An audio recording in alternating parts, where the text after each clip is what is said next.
Hello and welcome to our new intake information session for Gedney Drove End Primary School for September 2021. My name is Karen Wiles and I am the Executive Head Teacher of the Griffin Federation, and that includes Gedney Drove End School, the school your child will be joining us in September.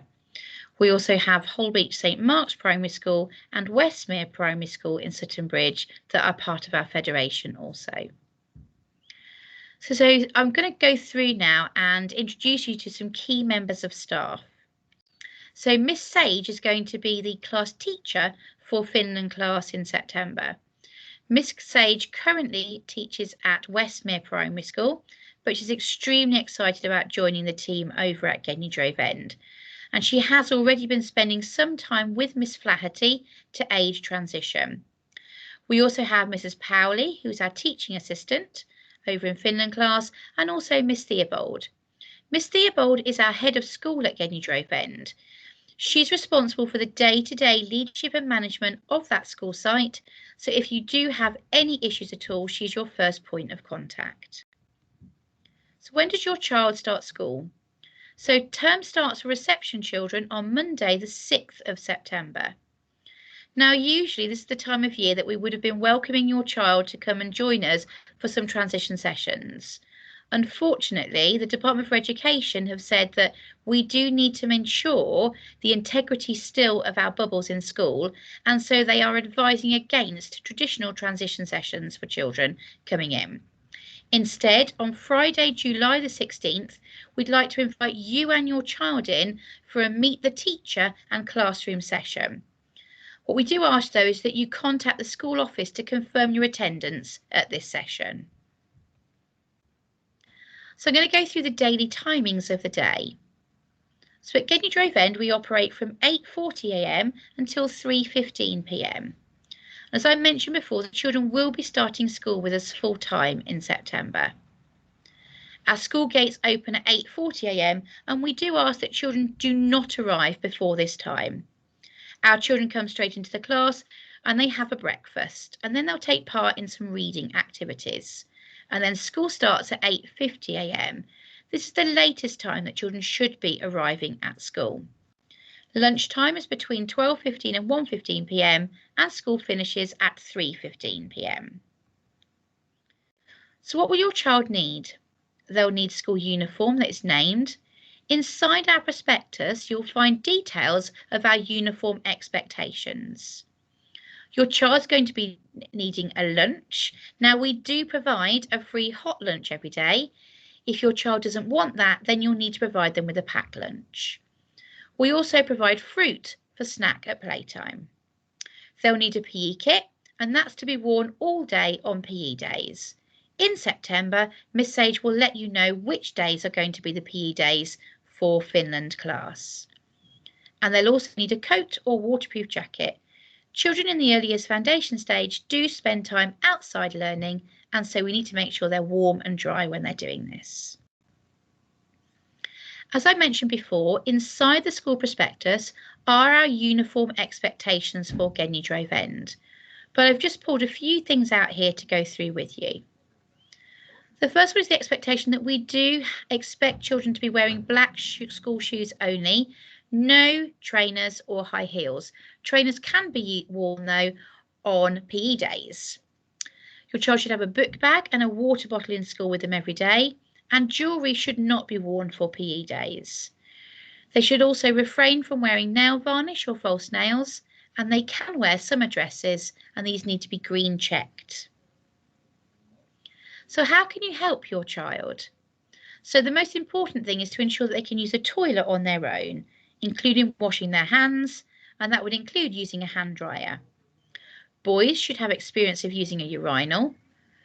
So that's a very good job for dads, granddads and uncles during the summer holidays. And they should be able to identify their own name on their clothing. Some label companies will print a small picture next to their name, and this may just aid identification. I've got a list here of top 10 things that you can do with your child to prepare them for starting school in September. So the first one is to learn a new song or nursery rhyme each week. The next is to enjoy sharing a book together every day. The third one, linked to the second one, is maybe visiting the library in Long Sutton and choose books to take home. You could play with empty boxes and think about where your imagination takes you. Maybe your child will choose to make a rocket to travel to the moon. You could enjoy drawing pictures of things you have enjoyed doing together. You could maybe go on a nature walk and think about what things you can see, hear, touch and smell. You could maybe visit your local park and think about what things you'll discover together. You could play I Spy, think about what colours, numbers and letters you can see. You could enjoy play dates with old friends and new. And you could collect objects in a bag or a jar and make time to count them again and again. So when your child joins us in September, what will they be doing? So for those children that have been to a nursery or preschool, we're going to follow the same curriculum as they have, and that's the early years foundation stage. Now, there has been some changes made to this for September, so you might see a few tweaks. Also, your child will be taking part in the statutory baseline. This is a small assessment that the Department for Education asks us to do with each reception child.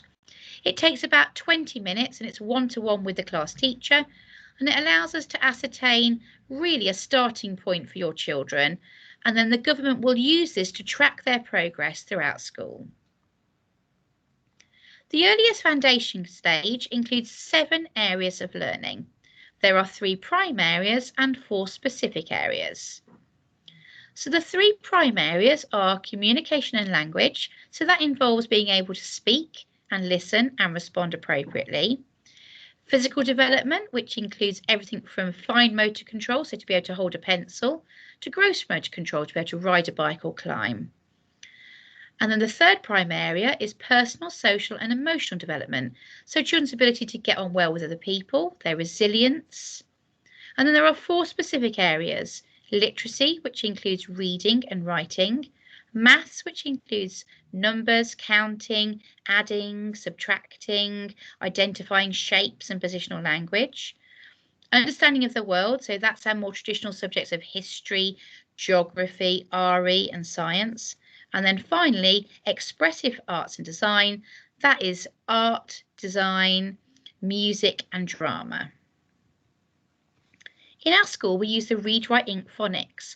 I've got a short video to show you now that just gives you a little bit more information about what that's going to look like for your child.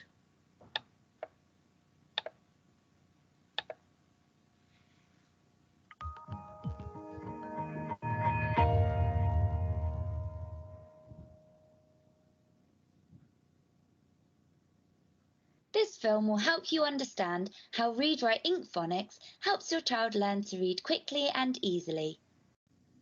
The new national curriculum ensures that all children are taught phonics systematically, which is just what we do. First, we teach children just one way of reading and spelling the English sounds. We give children a hook to learn the sounds by using pictures in the same shape as the letter. S looks like a snake. A looks like an apple. D looks like a dinosaur. And looks like 2 mountains. This means that children learn to read and write the sounds really easily. Children then read books that are carefully matched to the spellings of the sounds they have been taught. So if they know these sounds, they can read these books. If they know these sounds, they can read these books. When children can read these stories confidently, we teach them more ways to read the same sounds. As they learn more spellings of the sounds, the books they read contain more spellings. The children do not read books that include the spellings of the sounds that they do not know.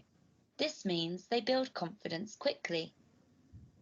We never ask children to guess words from pictures. We do, however, read lots of stories to children which contain all the spellings in the English language. Soon they'll be able to read these stories for themselves. Children love reading because we've made it easy for them. In your child's school, all the children are taught with others who are learning the same sounds. They practice reading our storybooks until they can read them fluently, and then they take the same story home to read to you. They learn to form letters correctly and develop a strong handwriting style. They learn to spell many words correctly and have a go at spelling longer words. Children love writing because we've made it easy for them. Your child's school ensures that children learn to read and write successfully. There are lots of ways you can help at home too. Reading great stories aloud is the best thing you can do.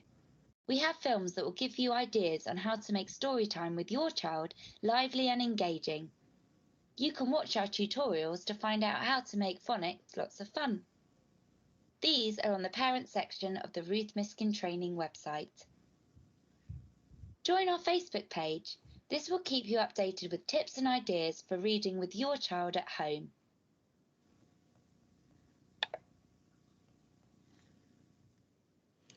So on to attendance now.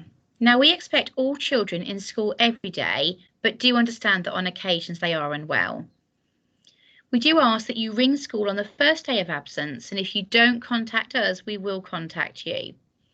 We ask that they're 24 hours clear from any vomiting or diarrhea bugs, and unfortunately, head teachers are no longer able to grant leave for holidays during term time.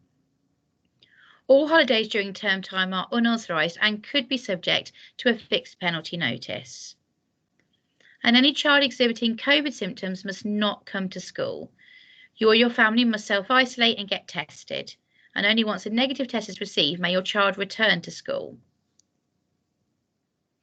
So where possible, we do ask that you make any appointments for your child out of school hours so that we can maximise the number of sessions that they're in school. We do, however, understand that sometimes, particularly hospital appointments, it's not actually, you can't get appointments during school time. We do understand that. So what we would say that if you do need to take your child out of school for appointments, please bring the original appointment letter or an appointment card so we can take a copy for their file. So for us, working in partnership with parents is exceptionally important, and it's the thing that's going to make the difference with your child. And there are a number of ways in which we do that. So we have Tapestry. So some of you may have used this within preschool, or some of your older children you may have used it with as well.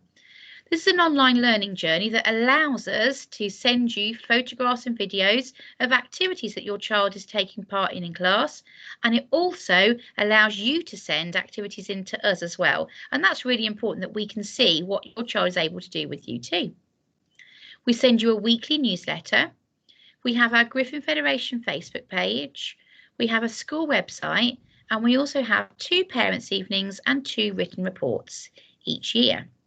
And then throughout the year as well, we also provide parental information sessions so that you're able to support your child's learning. We are very fortunate to have our own family support worker, Amanda, and she's absolutely amazing and can help with any problems you may have.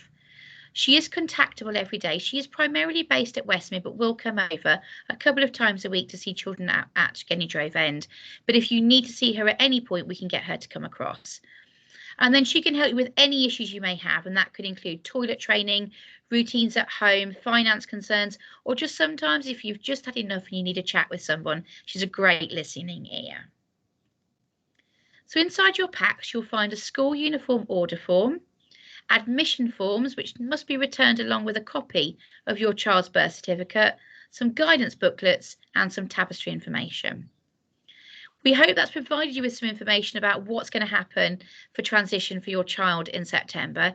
If you do have any questions or concerns, please come back to us. You can either contact the school office by telephoning 01 406 550 242 or emailing admin@griffinfederation.co.uk or help@griffinfederation.co.uk, and then we'll be able to provide you with any answers to any questions that you may have.